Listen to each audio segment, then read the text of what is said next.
Maturi, on attendait les prestations de deux jeunes boxeurs qui promettent. Ils n'ont pas déçu face à des adversaires bretons.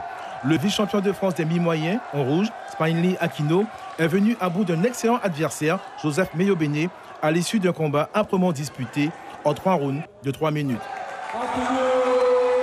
Ça a été difficile parce que depuis les championnats de France, je n'avais pas boxé ni de sparring, bon, pas beaucoup de sparring, mais là c'est une reprise depuis le championnat de France, donc c'était une belle reprise. J'avais un bon adversaire devant moi et j'ai réussi à faire la différence et voilà.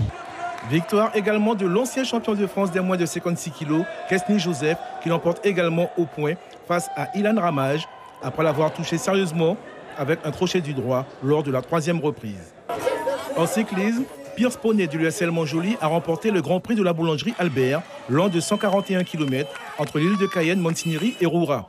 Il devance Stéphane Meril de l'Espoir cycliste et la 3e place est revenue à Patrice Ringuet du Vélo Club guyanais. Ce qui a fait la différence, c'est l'état de fraîcheur, je pense.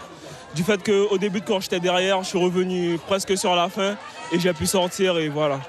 Je suis heureux aujourd'hui. 2 matchs et 2 victoires pour les filles de Sinamari qui remportent logiquement le tournoi anti-Guyane des championnes au complexe sportif Paul Chanchon en Guadeloupe. 69-52 face aux Martiniquaises de l'Éclair de Rivière-Salée et large succès aux dépens de l'équipe guadeloupéenne de Bemao, 83-48. La Guyanaise Cheryl Malédan a été désignée meilleure joueuse de ce tournoi.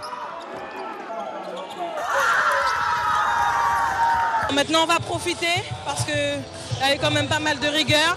On était très concentrés pour bien faire ces 2 matchs, bien entamer le tournoi. Malgré un match héroïque, les garçons de la Tour terminent quant à eux 2e de ce tournoi anti-Guyane après avoir raté le coche face aux Guadeloupéens de l'Étoile de l'Ouest. La Guyanaise s'était imposée face aux Martiniquais du Golden Star sur la marque de 84-64.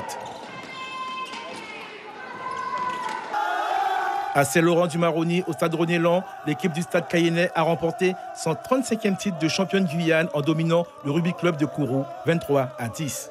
On a fait de bien sur la saison, on l'a mis sur un match. Et après, c'est l'histoire d'un groupe. Comme j'ai dit, on peut être fort individuellement, mais ce qui fait ça, c'est le collectif. C'est le collectif. Voilà, on a vu une belle équipe qui n'a rien lâché et qui avait vraiment envie d'aller le chercher. Créée en 1992, l'équipe d'Apatou remporte pour la première fois de son histoire le championnat régional 1 de football.